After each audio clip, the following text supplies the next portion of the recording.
Well, Chag Sameach to all of you. It's good to be with you. We're going to explore some teachings from the Zohar on the theme of Tikkun. And in fact, we're going to look at a passage that is the first description anywhere of Tikkun Leil Shavuot. People wonder about when it actually began. It possibly began back in rabbinic times, but there's no reference to Tikkun Leil Shavuot earlier than the Zohar. The Zohar was composed in the 13th century in Spain, and it's there that we find a beautiful description of what we're doing tonight, staying up all night and exploring different aspects of Torah and learning. We're going to look at that passage, but first I'd like to take a brief look at the diagram of the 10 Sefirot.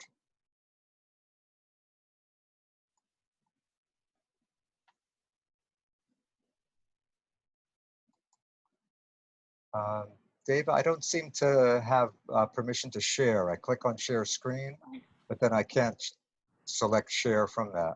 While you're talking, I'll work on that with our tech folks in the background. Okay, great. So this, of course, is Shavuot, and it's a very unusual holiday. Shavuot is the only one of the festivals which does not seem to be connected to specific mitzvot. Of course, on Pesach, we have to have the Seder, and we eat matzah and stay away from chametz. On Sukkot, we build the sukkah. On Shavuot, there's very little in halachic literature about what's actually required. This custom of Tikkun Leil Shavuot is one of the most dramatic elements of the holiday, but that actually is rather late, not mentioned, of course, in the Torah, anywhere in the Bible, in the Talmud, in the Midrash, not until the Zohar. So we're looking at a passage. Permission, so you can try sharing the screen now. Give it another try. Okay, great. No, it's still grayed out. I click on share screen, and then when the box comes out, in which I have to, click on share again, that is grayed out. Okay, keep going. We'll work on it.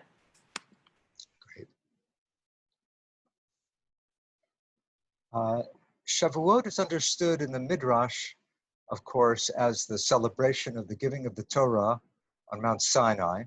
In the Torah itself, Shavuot is an agricultural festival, as almost all the festivals are.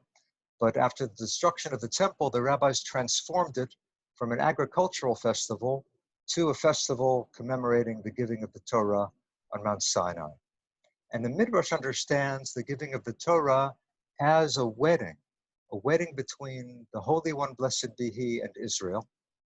And they are wedded at Sinai. It's as if the Torah is their ketubah. The Torah is the document spelling out the obligations and the commitment, the loyalty of God to Israel and Israel to God. The mystics accept that interpretation of Shavuot, but they add something to it. Shavuot is a wedding, but in the Kabbalah, this is a wedding between the male and female aspects of God, him and herself. According to Kabbalah, God is equally male and female. The male is the Holy One, blessed be He. The female dimension of God is Shekhinah. And the goal of Judaism, the goal of Torah, is to unite this masculine and feminine, these masculine and feminine halves. The masculine and feminine halves of God, and also to find one's own human partner. Everything we do either contributes to the union of that divine couple, the Holy One, blessed be He, and Shekhinah, or it interferes with their union. Let's take a try. No, the share screen is still not working.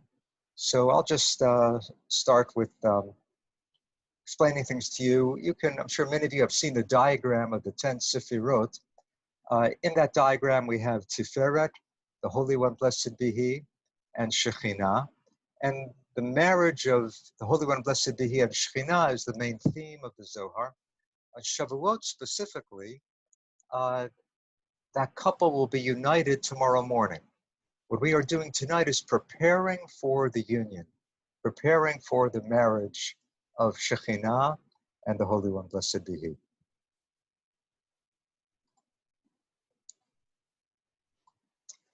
I'm going to start reading a passage from the Zohar. This is from the Zohar. The very beginning of the Zohar was called the Hakdama, the introduction to the Zohar. In the traditional pagination, it's volume 1, page 8a.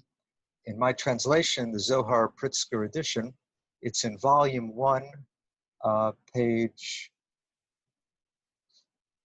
51. And we're hearing here about Rabbi Shimon, who is the hero of the Zohar, Rabbi Shimon Bar Yochai. He was a famous student of Rabbi Akiva, one of the most important figures in rabbinic literature. He is the main character in the Zohar, and much of the Zohar is a discussion of the interaction between Rabbi Shimon and his companions, his chaverim, his chavraya. So this is how the Zohar describes what Rabbi Shimon is doing on the eve of Shavuot, which of course is tonight. Rabbi Shimon was sitting, engaged in Torah, on the night when the bride is joined with her husband. So that is how the Zohar describes Shavuot. It doesn't mention the word Shavuot. It doesn't mention the actual word Tikkun, but it says that this is the night when the bride is joined with her husband. The bride, of course, is Shekhinah. The husband is the Holy One, blessed be He. And their union is actually going to happen tomorrow morning, as I said, but tonight is the preparation. For we have learned, all those companions initiated into the bridal palace need, on that night when the bride is destined the next day to be under the canopy with her husband, to be with her all night, delighting with her in her adornments in which she is arrayed. So the Zohar is saying the companions are the disciples of Rabbi Shimon, but more broadly, they are all of the Kabbalists, and more broadly still, I would say they are all of those who are seeking for deeper truth in Torah. So we are supposed to be accompanying Shekhinah, preparing her for her union with her beloved, the Holy One, blessed be He, and we're actually adorning her. We are adorning the bride on the eve of her wedding. Let me read that sentence again because it's a little convoluted. For we have learned, all those companions initiated into the bridal palace. In other words, we're invited into the realm where Shekhinah is preparing to unite with her husband, the Holy One, blessed be He.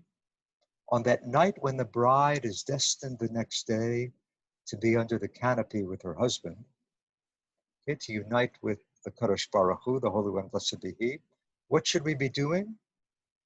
We should be with her all night, delighting with her in her adornments in which she is arrayed. Now the Aramaic word, the Zohar is written in Aramaic, which is one of the reasons why it's such a difficult cryptic text. The Zohar in Aramaic uses the word tikkunaha for her adornments. This reflects the Hebrew tikkun. And that is actually what tikkun means in this passage. It doesn't mean a study session. It doesn't even mean what it normally means in Kabbalah, repair or mending. We think of mending the world, tikkun olam. That's not what the word tikkun means here. It means simply adornment. That root, litaken, has such a wide range of meaning in the Zohar's Aramaic. It can mean to mend, to restore, to repair, to prepare, to arrange, to array, and to adorn. And that's what it means here, to adorn Shekhinah. So Tikkun Leil Shavuot actually means the adornment of Shekhinah on the eve of Shavuot. Now, how do we adorn Shekhinah? The Zohar continues. Engaging in Torah, from Torah to prophets, from prophets to writings, midrashic renderings of verses, and mysteries of wisdom. These are her adornments and finery. So what are the adornments? What are the tikkunim? The tikkun, the adornment of Shekhinah, is our study of Torah. In the broadest sense, of course, all the parts of the Bible, Torah, prophets, writings, but Talmud, Midrash, Zohar, Hasidism, folk tales, um, Hebrew literature, anything in which we can delve more deeply into the meaning of Torah or the meaning of life. That is part of the adornment of Shekhinah. By studying Torah, we are preparing Shekhinah to unite with the Holy One, blessed be He. This idea of linking verses together, sampling different parts of the Bible, that's really the main ingredient of Tikkun Leil Shavuot. Over the centuries after the Zohar appeared, people had different menus for the eve of Shavuot, to study part of the Bible, to study one verse from each Torah portion, to study the Song of Songs, to study the first chapter of Ezekiel, his dramatic description of the chariot throne whirling through heaven. Many, many different styles of what should be studied on the eve of Shavuot. But the Zohar here really gives a general description. Engaging in Torah, from Torah to prophets, from prophets to writings, midrashic renderings of verses and mysteries of wisdom, these are her adornments. So in earlier literature, the Zohar, as I said, is composed in the 13th century in Spain, but it builds on all of the earlier literature in the Talmud and the Midrash. And here's what one Midrash says about linking words of Torah. I'm reading here from a note in my translation, volume 1, the Zohar Pritzker edition, page 52, the left-hand column, note 367. This is a Midrash Vayikra Rabbah, the Midrash on Leviticus, describing Ben Azai. Ben Azai was sitting and expounding, and fire was blazing around him. His disciples came and told Rabbi Akiva. Rabbi Akiva went to him and said, "Perhaps you are engaged, Ben Azai, in the chambers of the chariot. Maybe you're studying the deepest secrets of Ezekiel's vision, and that's why fire appears." Ben Azai said, "No, I am just stringing words of Torah to the prophets, and words of prophets to the writings. And the words of Torah are as joyous as on the day they were given from Sinai." So there we have, 1,000 years before the Zohar, already one of the rabbinic spiritual seekers, Ben Azai, is talking about how ecstatic an experience it can be to simply pick verses from the Bible, to start with one verse and which leads you to another verse. That can turn into an inspiring, uplifting moment. So Rabbi Shimon has that in mind as he's talking about stringing words of Torah. And now he continues with a description of Shekhinah. She enters. She meaning Shekhinah. The Zohar usually avoids giving the actual official name of these Sefirot, of these qualities of God. It makes the reader guess at that. She enters escorted by her maidens, the various angels, standing above their heads. She's standing above the heads of the angels. Adorned by them, she rejoices with the people below the whole night. The next day she enters the canopy only with them, only with those who have studied on the eve of Shavuot, and they are called members of the canopy. As soon as she enters the canopy, the Blessed Holy One inquires about them, blesses them, and crowns them with bridal crowns. Happy is their share. In other words, we participate in this wedding of Shekhinah and the Holy One, blessed be He. By delving into Torah, by studying verses from the Bible, we adorn Shekhinah and prepare her to unite with God. But it's important to realize that the union of Shekhinah and the Holy One, blessed be He, is not separate from the people of Israel. One of the strangest names for the Shekhinah in the Zohar is Knesset Yisrael, the Assembly of Israel. Now that term appears hundreds of times in the Talmud and the Midrash, and it means simply the people Israel. The people of Israel are called Knesset Yisrael, the Assembly of Israel. But in the Zohar, Knesset Yisrael does not necessarily refer to the people or to the people alone. It becomes a name for Shekhinah. This is really a startling fact. Shekhinah is called the Assembly of Israel. Shekhinah is called us. In other words, we are intimately connected with Shekhinah. The way this is sometimes pictured is that every single Jew is one limb of the Shekhinah. So she is the totality of the people raised to a divine level. And that's how Rabbi Shimon can say that we are part of this wedding ceremony. The bride is Shekhinah, the groom is the Holy One, blessed be He, but we are somehow accompanying Shekhinah, participating with her. We're preparing ourselves as well as preparing her for the encounter with the divine. Continuing in the Zohar's description. Rabbi Shimon and all the companions were singing the song of Torah, innovating words of Torah, each one of them. Rabbi Shimon and all the other companions rejoiced. So the Zohar talks about innovating words of Torah.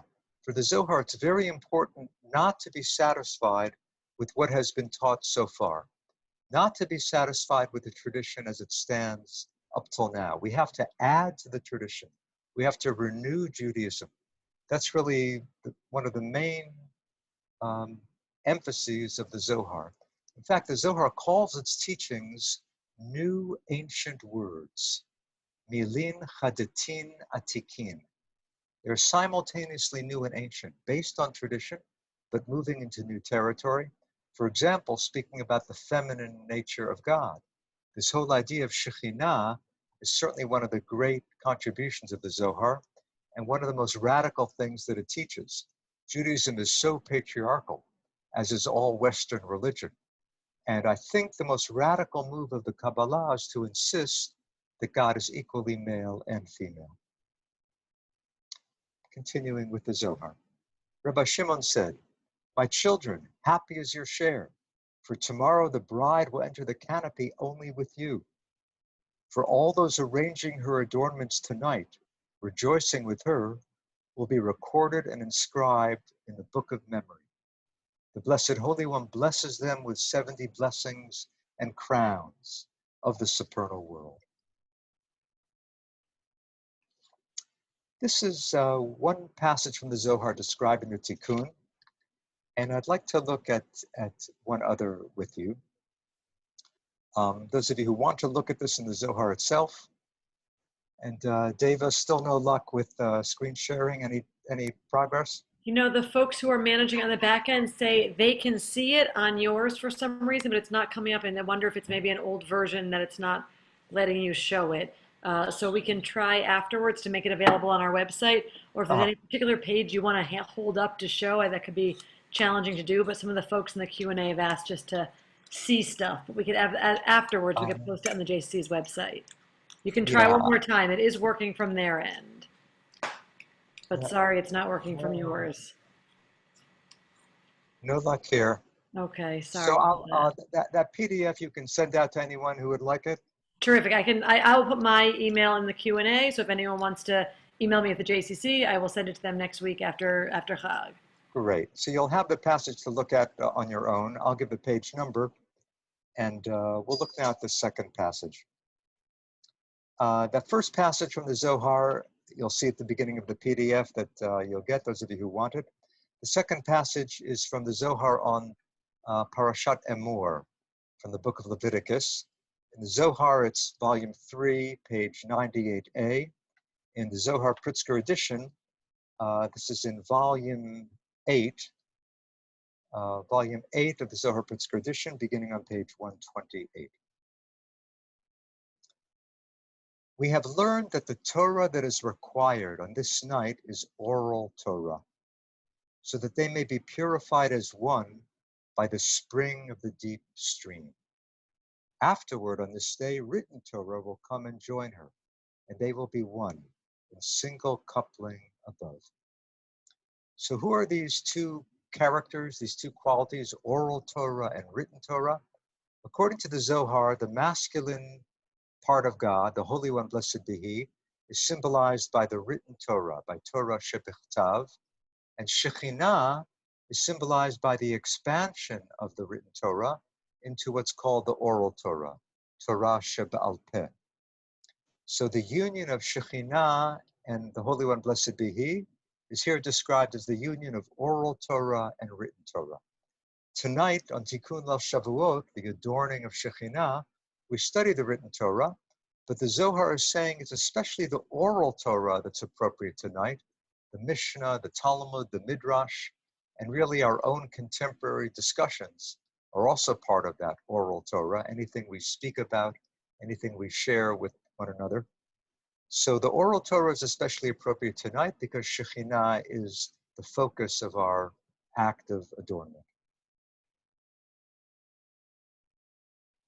Continuing on page 128 of volume 8, the Zohar Pritzker edition, the PDF that you'll get, it's on page 4.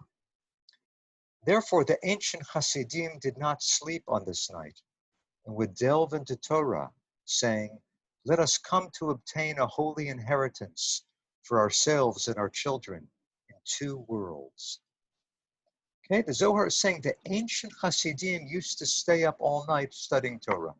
So this is the Zohar talking in the 13th century, claiming that this ritual of Tikkun Leil Shavuot goes back to ancient times.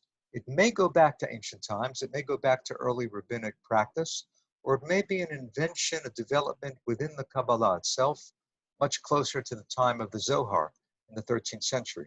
As I said, we have no reference anywhere in Jewish literature to Tikkun Leil Shavuot before the Zohar. The passage we read a few minutes ago and the passage we're looking at now, these are the 2 descriptions in the Zohar of Tikkun Leil Shavuot. The Zohar does not claim that it's invented, that the Zohar has invented it. The Zohar says this goes back to ancient times. The rabbis would stay up all night because they wanted to inherit 2 worlds, this world and the world to come. On that night, Knesset Yisrael, here is that name of Shekhinah, that strange name where Shekhinah is called the Assembly of Israel. We're so intimately connected with Shekhinah that she is called the people Israel. On that night, Knesset Yisrael, Assembly of Israel, is crowned above them. Okay, she's crowned above the people. She comes to couple with the king, and both are crowned above the heads of those who attain this. In other words, the wedding happens right above those of us who study and prepare the bride. Rabbi Shimon would speak as follows when the companions gathered round him on this night. Let us come and array the jewels of the bride, so that tomorrow she will appear before the king, fittingly bedecked and adorned. Okay, once again, the Zohar is implying that the words of Torah that we study, that we explore, that we discuss, those are the gems. And it really reminds us how many gems there are in the Bible, especially verses that are often ignored. The Bible can surprise you with its dramatic language. And for the Zohar, studying the Torah is a way to adorn Shekhinah. Happy is the share of the companions when the king inquires of Matronita, who has arranged her jewels, illumined her crowns, and placed her adornments. Okay, the groom, the king, the Holy One, blessed be he, wants to know who it is who has been adorning his bride. Here the Zohar uses another name for Shekhinah, Matronita, from the Latin matron, matrona, and this is an Aramaic form of that Latin word, Matronita. So Shekhinah is the matron, the queen, the noble woman, the consort of the king. The king wants to know who has adorned Shekhinah. There's no one in the world who knows how to arrange the jewels of the bride other than the companions. Okay, it's only those who delve into Torah who can really adorn Shekhinah. Happy is their share in this world and in the world that is coming. Come and see. It's interesting. The Zohar says, come and see. In the Talmud, we always find come and hear, tashma. But the Zohar says, tachaze, come and see. Much more visual, much more imaginary. Come and see. On this night, the companions array the jewels of the bride and adorn her with crowns for the king. But who prepares the king on this night to be with the bride, to couple with Matronita? Okay, in other words, we are preparing Shekhinah, we are adorning Shekhinah, But who's going to adorn the Holy One, blessed be He? The groom has to also be prepared. Rabbi Shimon answers, the holy river, deepest of all rivers, supernal mother.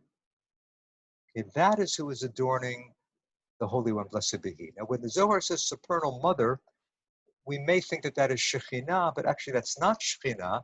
Shekhinah can be pictured as the mother, but here the Zohar has in mind Bina. Bina is one of the highest levels of the 10 Sefirot. She is described as the mother of all of the lower Sefirot, including the Holy One, blessed be He, and Shekhinah. So this upper realm, Bina, literally understanding, this upper realm known as Ima Ila'a, supernal mother, she adorns the Holy One, blessed be He.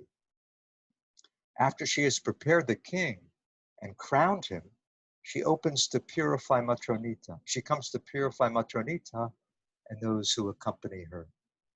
So Bina is preparing Tiferet, the Holy One, blessed be He. We are preparing Shekhinah by staying up as late as we can. And the Zohar tells a parable to explain. This may be compared to a king who had an only son, whom he was about to marry off to a noble lady. What did the mother do? All night long she spent in her treasure chamber and brought out a magnificent crown set with 70 precious stones and crowned him. She brought out royal garments and dressed him, adorning him like a king. Afterward, she entered the bride's home and saw her maidens arranging her crowns, garments, and jewelry. She said to them, look, I have prepared a bathing house, a place of flowing waters, surrounded by aromatic scents, to purify my daughter-in-law. Let her come, my son's Matronita, along with her maidens, to purify themselves in the place that I have prepared, in my bathing house of flowing waters. Afterward, bedeck her with her jewels, dress her in her garments, adorn her with her crowns. Tomorrow, when my son comes to unite with the Matronita, he will prepare a palace for all, and his abode will be among you together. So the mother is preparing her son for the wedding. How does this translate into the symbolism of the Sefirot? Bina, the Divine Mother, is preparing Tiferet, the Holy One, blessed be He, while we below prepare Shekhinah. So it is with the Holy King, Matronita, and the companions, and Supernal Mother, who arranges all.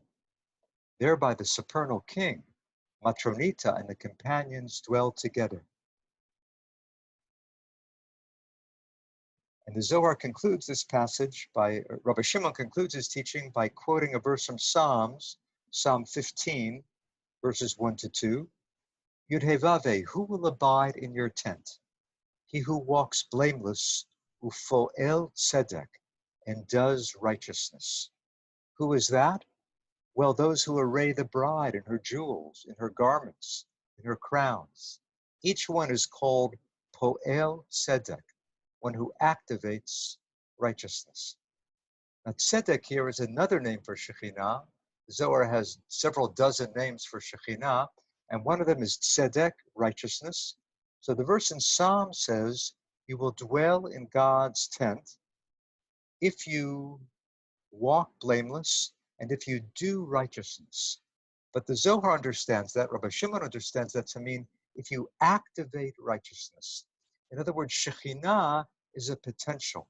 It's up to us to actualize the potential of Shekhinah. One of the most beautiful names for Shekhinah in the Kabbalah is Sod HaEfshar, the secret of the possible. It's actually a name for Shekhinah. She is the secret of the possible. So what does that mean? I think it means that God is potentially in our lives. God is potentially here, but we have to act virtuously. We have to act mindfully. We have to cultivate our awareness in order to actualize that divine potential. The Zohar concludes this passage with Rabbi Chia. Rabbi Chia says to Rabbi Shimon, basically this is his way of saying thank you for the teaching. Rabbi Chia says, if I am privileged in the world just to hear these words, it is enough for me. In other words, if I've come into the world just to hear this teaching of Torah, my life has now been fulfilled. Happy is the share of those who engage in Torah and know the ways of the Holy King, and whose desire is for Torah. So those are two passages from the Zohar. I'd like to just talk briefly about Shekhinah and then open it up for questions and discussion. I mentioned that Shekhinah is a radical contribution of the Kabbalah. And that is simply because if you open the Torah, if you open the Bible, God is always He. God is always the king, the judge, the warrior, the ruler, all of these masculine images.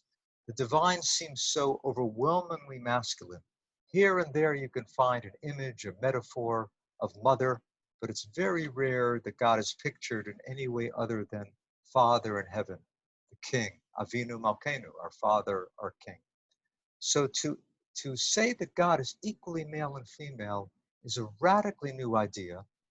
It was perhaps one of the reasons that the Zohar is written in such a cryptic way. The Zohar is intentionally secretive, intentionally esoteric, written in Aramaic, always symbolic language, difficult words, sometimes invented words. The Zohar doesn't make it easy for the reader, and part of the reason for that is that its ideas are so radical. We're talking about the romance within God, the love of Shekhinah for the Holy One, blessed be He. So how could the Kabbalists so radically transform Judaism by describing God as male and female? Well, this is really another example of the Zohar being new and ancient simultaneously. It's radically new because it's talking about a divine feminine, but it's also very ancient because the feminine does go back to ancient times.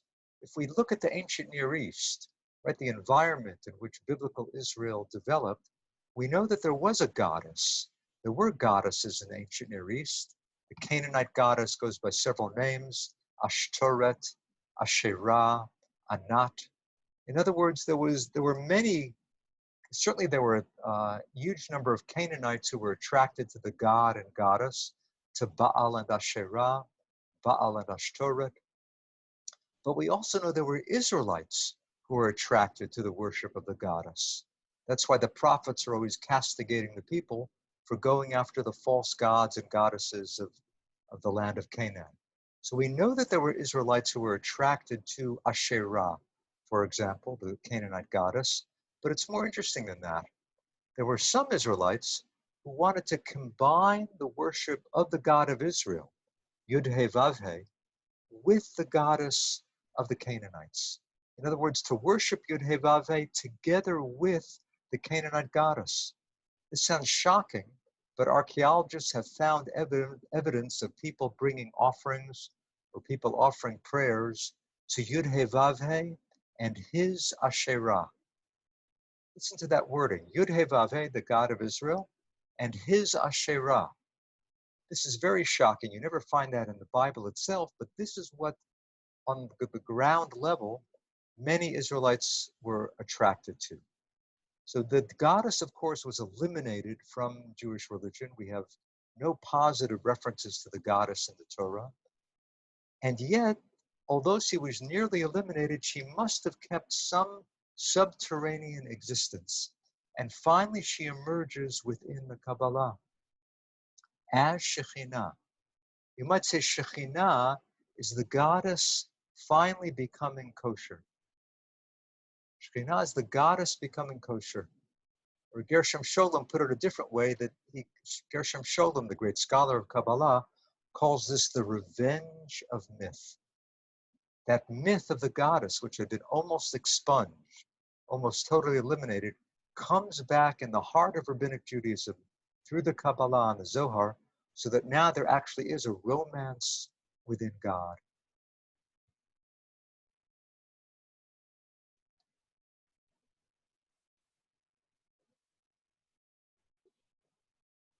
I would say too one other thing. The Zohar actually says at one point, and this is a startling line even for the Zohar says that Shekhinah's original name was Asherah. Now that's amazing, because in terms of the phenomenology of religion, In terms of the history of religion, you could say that Shekhinah is the re-emergence of the goddess, as Sholem said, the revenge of myth, or as I put it, the goddess finally becoming kosher. But the Zohar itself links Shekhinah with Asherah. According to the Zohar, Asherah was the original name of Shekhinah, but then because the Canaanites were worshiping a physical image of Asherah, that name became contaminated. The name Asherah became sullied by that idol worship, and therefore Shekhinah had to go by a new name, namely Shekhinah. Of course, Shekhinah is not invented by the Kabbalah. The word Shekhinah never comes in the Torah, but we find many references in the Talmud and the Midrash to Shekhinah. And of course, the word Shekhinah grammatically is feminine. So you could say Shekhinah already is the feminine part of God, but she's not described overtly in feminine terms until we get to the Zohar and the Kabbalah. For example, in the Talmud and the Midrash, you would never find the expression, the Holy One, blessed be He, is married to Shekhinah. That kind of description you never find until the Kabbalah and the Zohar. Let me conclude by just saying a word about how Tikkun Leil Shavuot developed after the Zohar, and then we'll open it up to questions. This description, the two descriptions that we've read, again, go back to the 13th century when the Zohar was composed in Spain. After that, Kabbalists who read the Zohar engaged in Tikkun Leil Shavuot. They did something like what we're doing tonight. Because of the description in the Zohar, Tikkun Leil Shavuot began to be practiced, gradually at first, certainly, and there are about 300 years from the time of the Zohar till we come to that wonderful community of Tzfat, Safed, in the Galil, in the Galilee, that beautiful mountaintop village, which became a center of Kabbalah in the 16th century. That's where Isaac Luria lived and taught, along with many other teachers, Kabbalists, rabbis, Talmudic scholars. And there, really, Tikkun Leil Shavuot developed more fully. We have a remarkable description of a tikkun that happened not in Tzfat, but that happened to two important Kabbalists who ended up in Tzfat. I'm talking about a man named Shlomo Alkabetz. He was the author of L'Chadodi, and Yosef Karo. Joseph Karo was the author of the Shulchan Aruch, the main code of Jewish law, and he ended up going to Tzfat, as did Shlomo Alkabetz. Before either of them went to Tzfat, they met up one time on Shavuot, because Alkabetz was actually on his way to making Aliyah. He was traveling from Greece to Israel.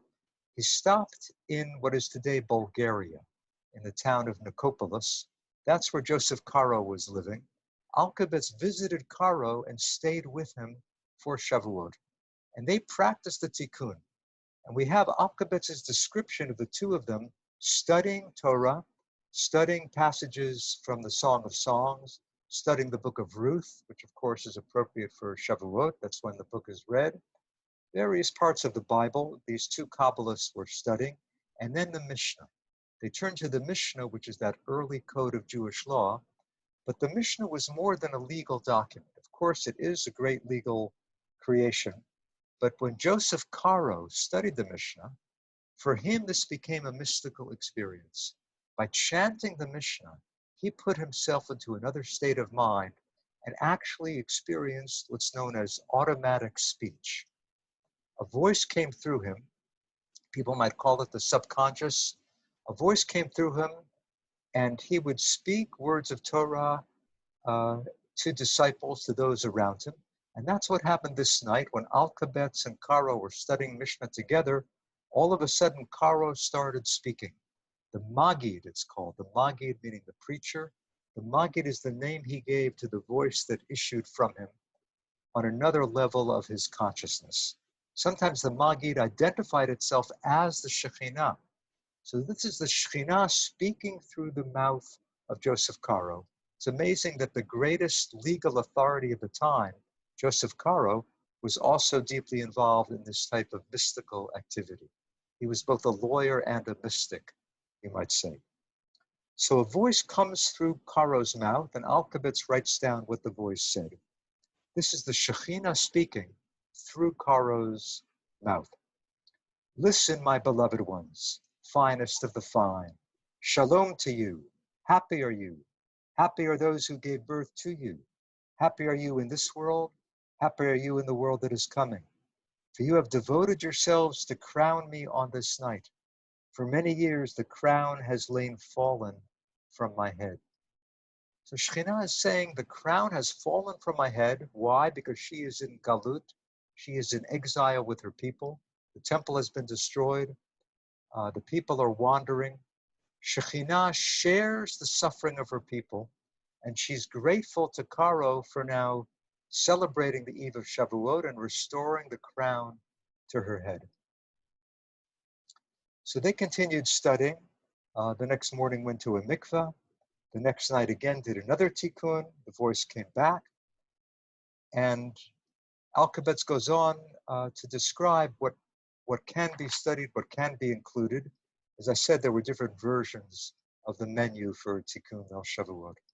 So just to summarize, before we turn to the questions, traditionally Shavuot is the wedding of God and Israel at Mount Sinai. The Kabbalah turns this into the wedding of the Shekhinah and the Holy One, blessed be He, and we prepare the Shekhinah for her union by studying Torah and exploring these gems of our tradition. Why don't we Daniel, take... what a gift to study with you. I have a number of questions that have been coming in and so many people who have asked for the source sheet. So if you put your email in the chat, I've copied that down and I will send it to you after Chag. If you have emailed me, I saw a lot of emails pinging in during that time. I will also collect those and send that to you. There also were questions as to whether his teaching will be posted so you can study it again with him and the source sheet. That will happen, again, probably after Yantif. I'm going to ask two of the questions that I saw posted, and then my colleague Matt, who's also backstage here, is going to take the microphones off mute for the following people, should we have enough time. I'll just mention your names so that as he gets to you, you're not surprised. That's Caitlin Hayes, and then David Matt, Alyssa Melanson, Neil Aponte, Bruce Binberg, and Deborah Peretz. There may not be time for all of you, but I call all of your questions in the chat. Thank you so much for being engaged. The first question comes from Ariel, and she asked you to explain Bina, Shina, and Tiferet. Yeah, so Bina, Shekhinah, and Tiferet. When you get the diagram of the Sefirot, this will be a little clearer. I'm sure many of you have seen that diagram of the tree of life, the tree of the Sefirot. So the three that I mentioned and that you mentioned now in the question, Bina is the Divine Mother. Near the very top of the ladder of the Sefirot, you have Chokhmah and Bina. Chokhmah is seen as father, Bina is seen as the mother, and Bina gives birth to the 7 lower Sefirot. Among those 7 lower Sefirot, we have 2 especially prominent ones, Tiferet, known as the Holy One, blessed be He, the masculine figure, the king, and Shekhinah, the feminine, the bride, the queen. So the union of Tiferet and Shekhinah is the goal of religion, really the goal of Torah, and specifically, they are the couple whose wedding we're celebrating tonight and tomorrow morning. Beautiful. 2 more I'm going to ask, then we'll pass it to the folks. Some of them were anonymous, so I'll take the liberty for them. One is, why is the book of Ruth central to Shavuot? And if that person missed it, she apologizes. Yeah, there are various reasons given for that. One is simply the time of harvest. This is a harvest festival originally. Passover actually is a celebration of the barley harvest, but the wheat harvest happens right around Shavuot. And the story of Ruth, the dramatic part of the story toward the end, takes place during harvest time. One could also talk about Ruth's loyalty and Ruth's love, Ruth's commitment to the Jewish people, and the people of Israel committing themselves to receiving the Torah at Sinai. I'm going to keep my answers as brief as possible so we can include more We questions. have a lot of questions for you. Here's another one. Is the name El Shaddai found in the Torah also connected to the feminine side of God? It's very interesting. El Shaddai is one of the oldest names of God in the Torah. In fact, even according to the Torah itself, it's older than Yud He Vav He. The holiest name of God, Yud He Vav He. I'm just pronouncing the Hebrew letters, YHVH, Yud He Vav He. older than Yud Hey Vav Hey is Shaddai or El Shaddai. There's not agreement among biblical scholars as to what that name means. It's often translated the eternal. It does not mean the eternal. Shaddai may mean, it may refer to the mountains, the god of the mountains. According to some theories, it refers to Shaddaiim, breasts, the god of the breasts. That would be a vestige of a female goddess, but that's speculation. But actually, there's not really a disagreement between saying Shaddai means mountains or saying Shaddai means breasts, because the mountains are the breasts of the earth goddess. So Shaddai may go back to some feminine origin, and for the Zohar, it does become a name of Shekhinah, sometimes of Yesod, masculine also, but sometimes for Shekhinah. We're going to try this where we open up the mic. Matt, can you turn on Caitlin Hayes and see if she still has a question? If we get to you and it's already been answered, you can just say pass. But let's try and get through a bunch of your amazing questions because we are so fortunate to have Daniel with us to teach us. Caitlin, you're on. I feel like Phil Donahue. Sure thing. So what I was wondering was, the student of Rabbi Akiva that you're talking about, is he one of the students that was supposed to have been one of the ones who had died on Lag BaOmer in the plagues or the Bar Kokhba revolt? And if so, what are the implications of that? Yes, we hear about spiritual and political activity connected with Rabbi Akiva. So Akiva is, of course, one of the most famous of the Mishnaic rabbis. One of his students is Rabbi Shimon, Shimon Bar Yochai, to whom the Zohar is attributed. So one of the greatest students of Rabbi Akiva became the hero of the Zohar. In terms of the Omer, okay, the period of the Omer, which you're just completing, the Omer is seen as a time during which there was a plague, right? There was a plague in which I think 21,000 students of Rabbi Akiva perished. Rabbi Shimon was not one of those. Rabbi Shimon did not die in that plague. But Rabbi Akiva himself was martyred, and perhaps what Rabbi Akiva's death was very possibly connected with the Bar Kokhba rebellion. Rabbi Shimon is also an enemy of the Romans, and the Romans try to get him, but he was not captured by the Romans, wasn't killed by the Romans. He hid in a cave, according to Talmudic legend. He hid in a cave for 12 years, and then for an additional year with his son, Rabbi Elazar.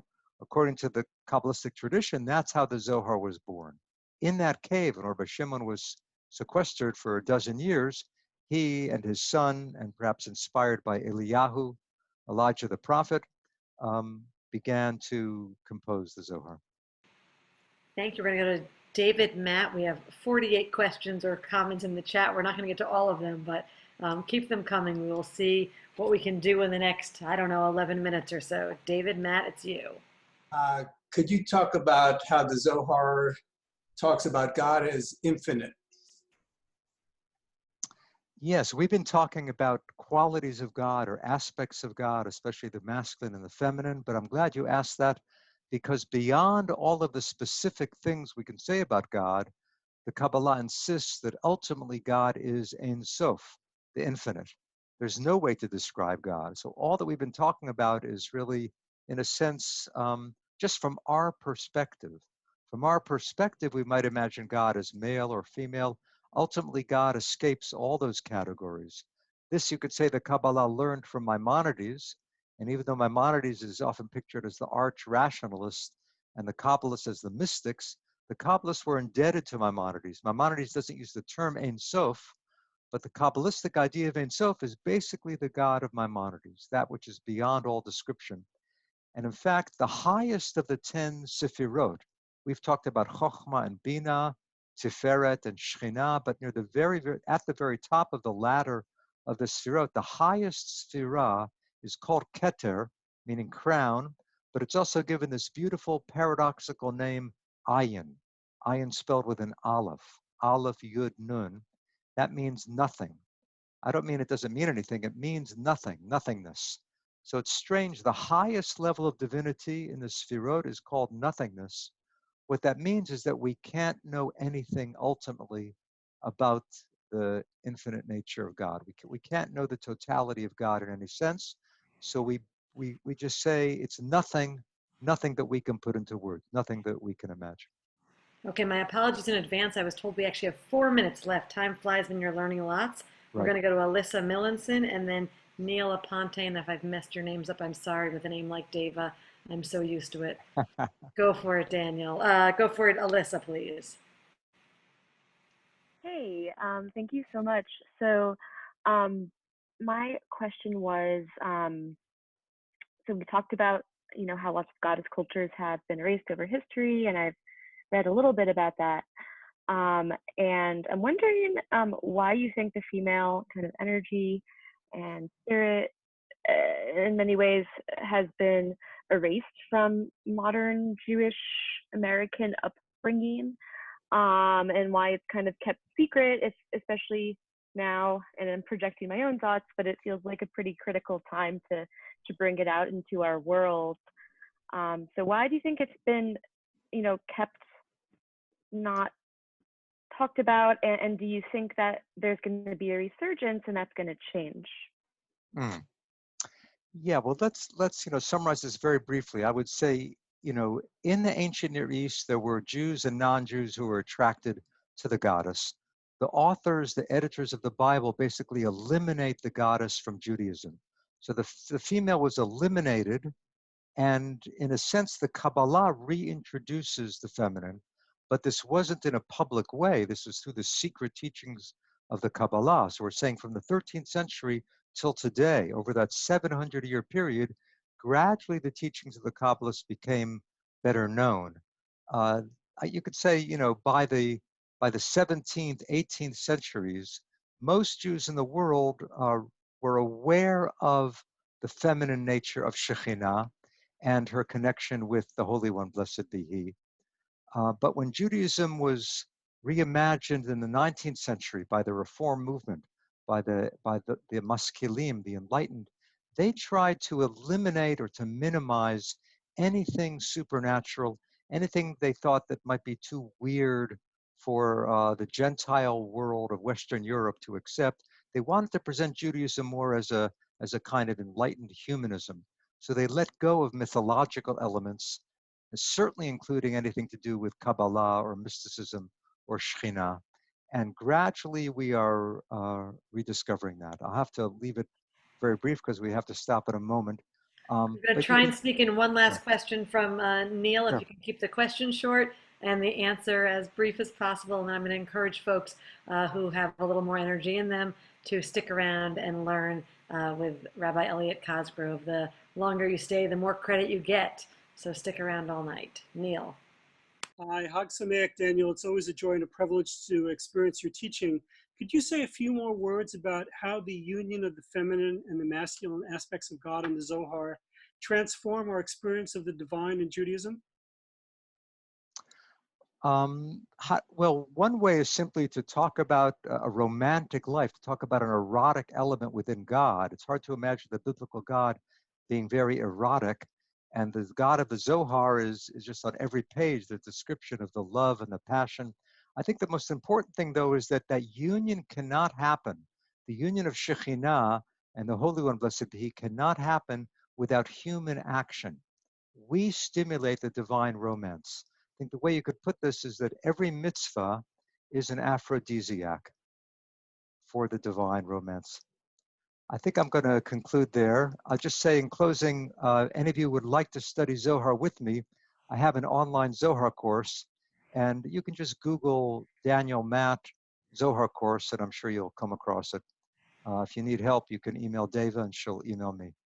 Daniel, this was an So, Chag absolute gift, Sameach. a wonderful way to ground ourselves and connect with some beautiful Jewish sources as we go into the period of Shavuot. So thank you very much, and to all 496 of you who are here with us. It makes me just totally amazed and delighted, because were we in the JCC, first of all, you'd be waiting in long lines for elevators or for cheesecake, and we could never fit 496 of you in any one classroom. So there are small rays of light that come through in this moment of us having to not be together in person, but be together on the screens.